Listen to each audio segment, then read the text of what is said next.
वसंत कन्या महाविद्यालय के हिंदी विभाग एवं अंतर्राष्ट्रीय वैचारिकी समिति द्वारा एक दिवसीय अंतर्राष्ट्रीय संगोष्ठी विषय हिंदी की वैश्विक स्थिति का आयोजन किया गया। कार्यक्रम के उद्घाटन सत्र में स्वागत वक्तव्य प्राचार्य प्रोफेसर रचना श्रीवास्तव ने दिया। उन्होंने कहा कि भारत विश्व गुरु की स्थिति में वापस आ रहा है। भारत ही नहीं, विश्व में हिंदी की स्थिति पर विचार विमर्श करना बहुत अच्छा है। प्रबंधिका उमा भट्टाचार्य ने कहा कि ये आयोजन बहुत ही सुंदर किया गया है। आप सभी को बहुत सारी शुभकामनाएं। छात्राओं ने हिंदी भाषा का सुंदर वातावरण बनाया है। विश्व पटल पर हिंदी को स्थान दिलाना है। अध्यक्ष प्रोफेसर आनंद वर्धन शर्मा ने कहा कि हिंदी की वैश्विक स्थिति और प्रवासी हिंदी साहित्य विषय पर आयोजित ये कार्यक्रम बहुत ही सफल रहा। मुख्य अतिथि अशोक ओझा ने कहा कि हिंदी शिक्षा को बढ़ावा देना होगा। हिंदी शिक्षण पुस्तकालय तक सीमित न होकर समाज में आना चाहिए। छात्राओं से संवाद किया। विदेशों में हिंदी भाषा में रोजगार के अवसर पर भी बात की गई। विभाग से हमारे साथ प्रोफेसर मीनू पाठक मैम भी मौजूद है, उनका भी स्वागत है।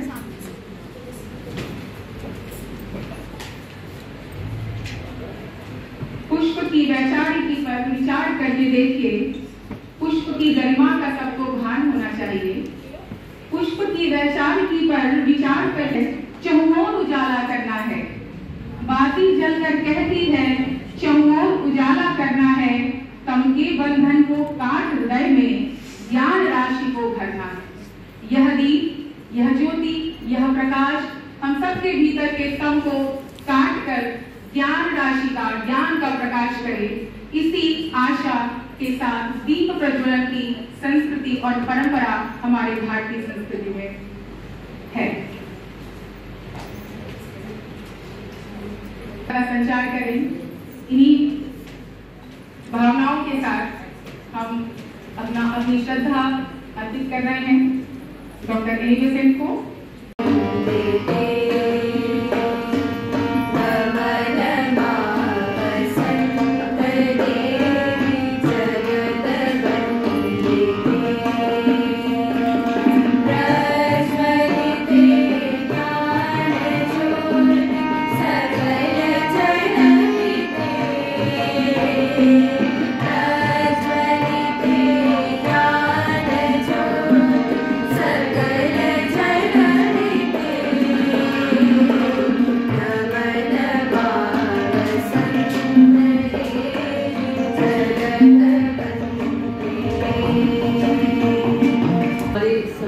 अतिथिगण जो इस मौके पर उपस्थित है, अंतर्राष्ट्रीय हिंदी समिति की ओर से आयोजित इस कार्यक्रम में, जहां हम हिंदी भाषा की क्या आज स्थिति है उसके बारे में बात करने के लिए जुटे हैं। और देश विदेश से हमारे पास अतिथि मौजूद हैं, जिनमें आनंद वर्धन शर्मा जी भी हैं, साथ में मैडम गैब्रिएला जी भी हैं, साथ में श्री अशोक ओझा जी जो इस कार्यक्रम के मुख्य अतिथि हैं।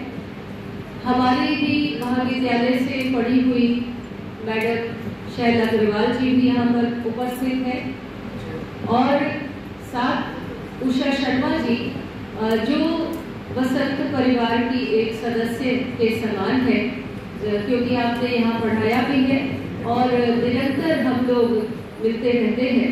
तो आप सभी का स्वागत है। विशेष रूप से मैं आज हमारे प्रबंधक महोदया जो एक लंबे अंतराल के बाद हमारे साथ किसी कार्यक्रम में उपस्थित हैं, स्वास्थ्य की दृष्टि से वो कुछ समय से हमारे एक कार्यक्रमों में नहीं रह पा रही थी, तो मैं मैडम मिसेस उमा भट्टाचार्य जी का पूरे वसंत परिवार की ओर से उनके स्वस्थ रहने की कामना के साथ विशेष स्वागत करती हूँ, और ये ईश्वर से प्रार्थना करती हूँ कि वे सदा स्वस्थ रहें और हमें एक मार्गदर्शन देते हैं।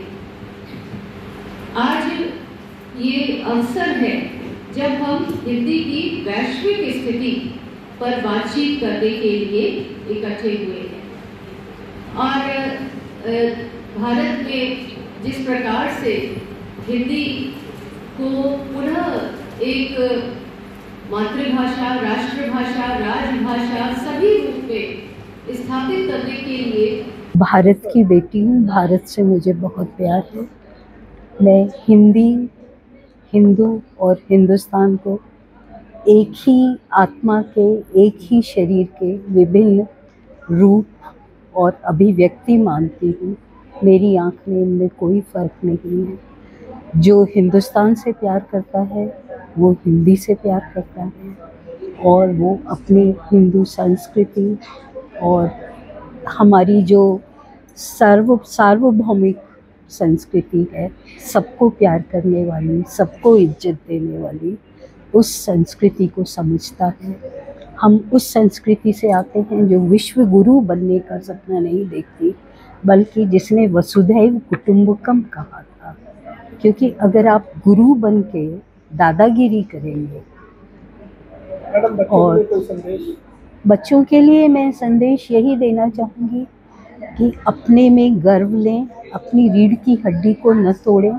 हमारा भारत देश बहुत समृद्ध है अपनी संस्कृति में, अपने विचारों में।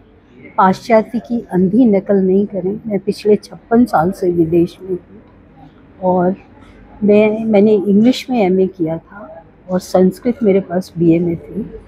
मैं सब कुछ जानना समझना चाहती थी, अंधभक्ति में विश्वास नहीं करती। और न मैं ये कहती हूँ कि आप हिंदी से ही भारत का उत्थान होगा। भारत का उत्थान होगा कि आप हिंदी की ज़रूरत सबसे पहले भारत के अंदर पैदा करें। जो आज हमारे बच्चे भटक रहे हैं हिंदी से, उन्हें मोड़ें उसकी तरफ। उसके लिए हमें हिंदी में रोज़गार पैदा करने की ज़रूरत है। अनुवाद एक अच्छा माध्यम है और आप व्यापार में आजकल नए मौके निकल सकते हैं हिंदी के लिए।